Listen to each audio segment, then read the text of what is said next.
Speaking of the Jets are an absolute mess. They're an absolute mess. I'm going to be sharing the screen of the Athletic article that came out by Zach Rosenblatt and Diana Rossini.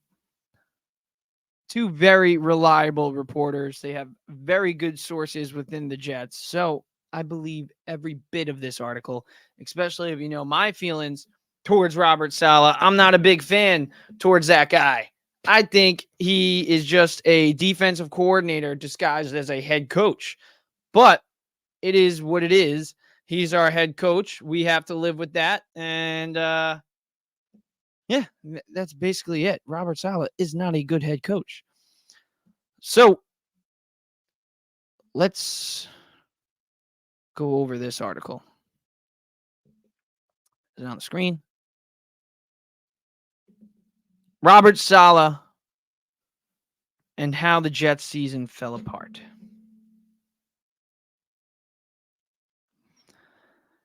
Starts off by saying Robert Saleh saved the picture on his phone. Aaron Rodgers in number 8 New York Jets jersey carrying the American flag as he ran out of the tunnel for the season opener.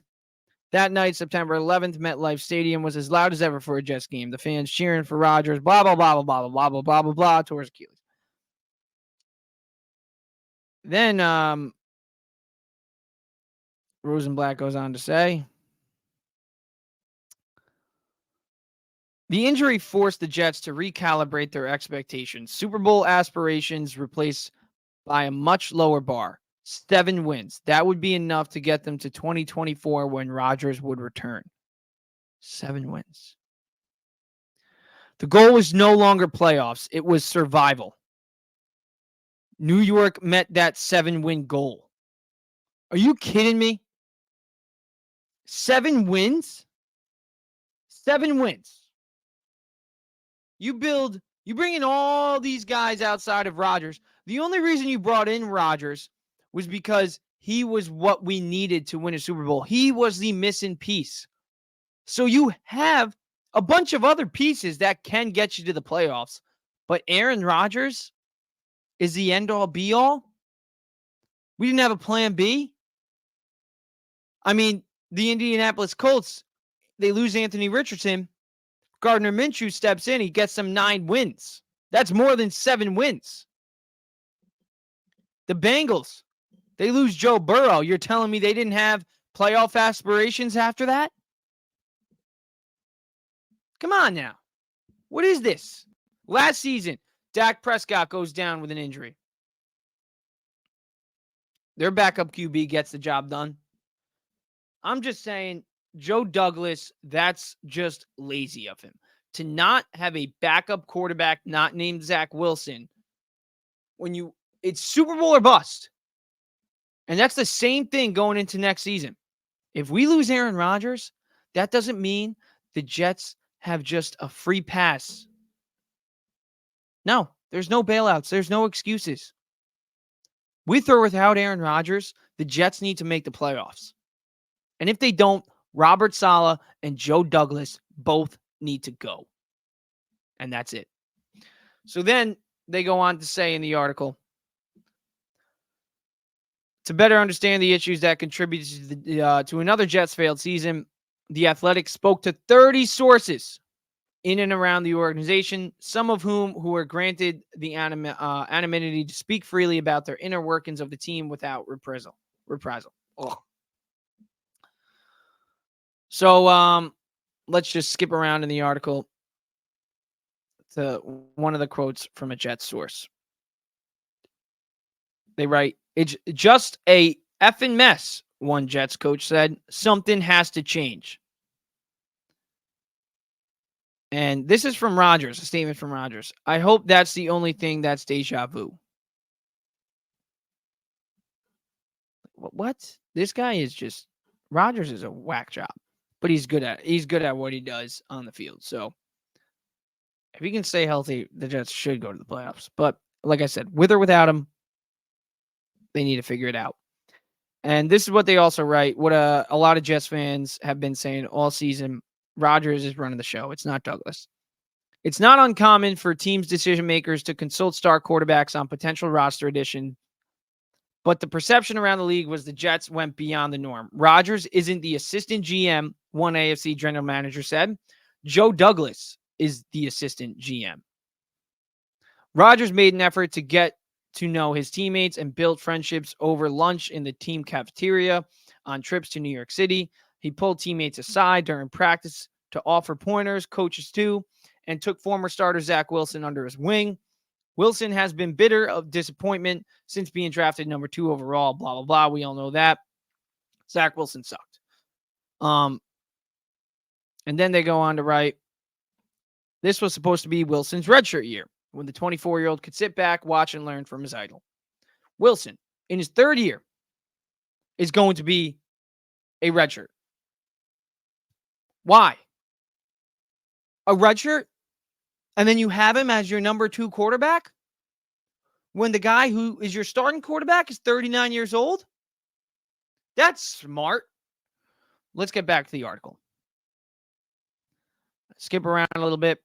Over the summer, Rodgers collaborated with Hackett. That's a good thing. But let's skip down here. Hackett will return as the offensive coordinator in 2024. That's a problem. Though team and league sources say Saleh has explored adding the offensive staff and creating a more collaborative play calling process that would reduce Hackett's role, a clear indication is that the team has lost confidence in his ability to run the offense on his own. Rodgers has been involved in those discussions. Wow. That is bad. That is bad, bad, bad. And Garrett Wilson said in the article, this is what it states.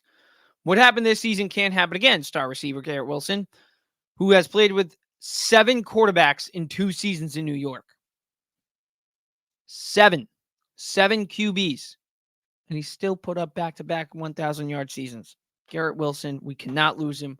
And we can't. If we lose this year, Garrett Wilson's going to get even more pissed. And he's not going to want to sign an extension with the Jets. And he is a superstar. So we need to keep that guy happy. And this is what Garrett Wilson has also said. Football hasn't been this hard. When I watch it on the sideline, it don't look that hard for the other team. So we got to figure something out to get it rolling, no matter who is slinging it. That's exactly what I just said. The fact that when you lose Aaron Rodgers, you go from Super Bowl expectations to 7 wins. That's the new goal. 7 wins. Everybody's right. Something's got to change. And it's not too late to fire Robert Saleh. You still got time. The Super Bowl hasn't even been played. The offseason hasn't even officially began. You still got time.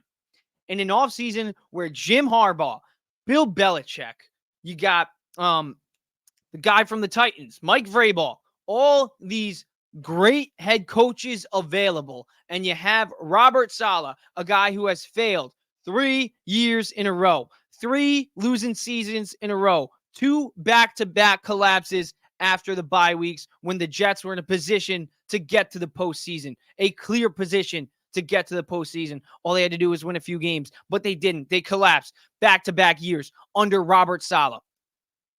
You have a great defense. Congrats. You have a great defense, but your offense sucks. You make no adjustments, and your record has nothing to say good about you as a head coach. Robert Saleh should have been fired after the season. They still have time to fire him. And after this article came out, I don't know how any Jets fan could be confident in Robert Saleh as the head coach going into 2024. It's an Aaron Rodgers show. It has been an Aaron Rodgers show since he came to town. And that's not a bad thing, but it is a bad thing. Thank you, Yuki. I love you, man. Thank you for all the support. But back to the Jets. Robert Saleh has no excuses going into next year.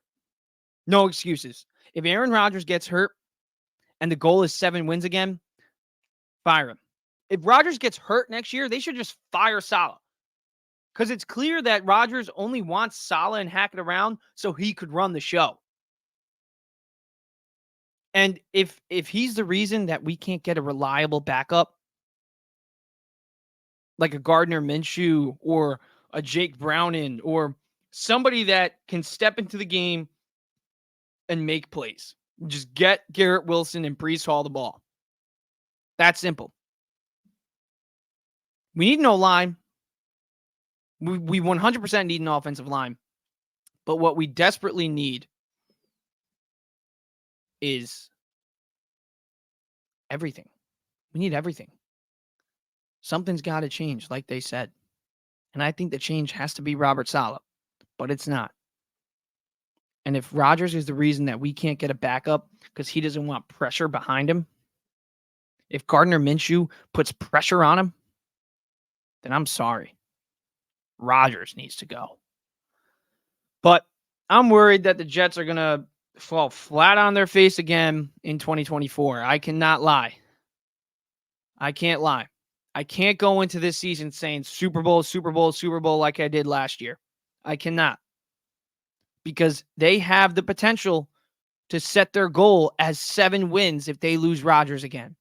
That is sad. That is sad.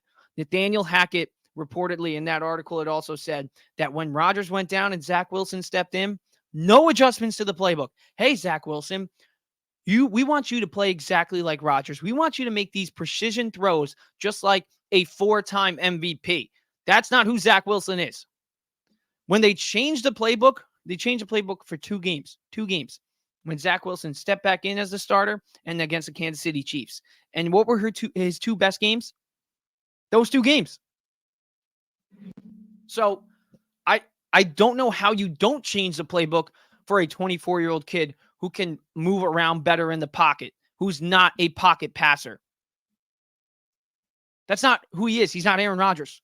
So why are you expecting him to be Aaron Rodgers?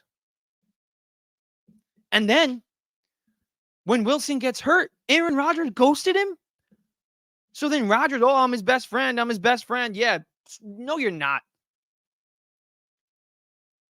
Rodgers only cares about Rodgers. He doesn't care about the Jets. He doesn't care about bringing a Super Bowl to the Jets for the Jets. He cares about bringing a Super Bowl to the Jets to make himself look better so he can be the hero. Aaron Rodgers is not the hero. He's not the best player on the Jets. I can name 5 right now that are better than Aaron Rodgers. Breece Hall, Garrett Wilson, CJ Mosley, Sauce Gardner, and DJ Reed. All of them are better than Aaron Rodgers at this point in their career. We don't need Rodgers. We can get rid of him. We can draft a quarterback. And we would be set up much better long term. And we could still have a shot to win next year because the defense is that good. But Rodgers wants to run the show. This is a Rodgers show. This isn't the Jets show.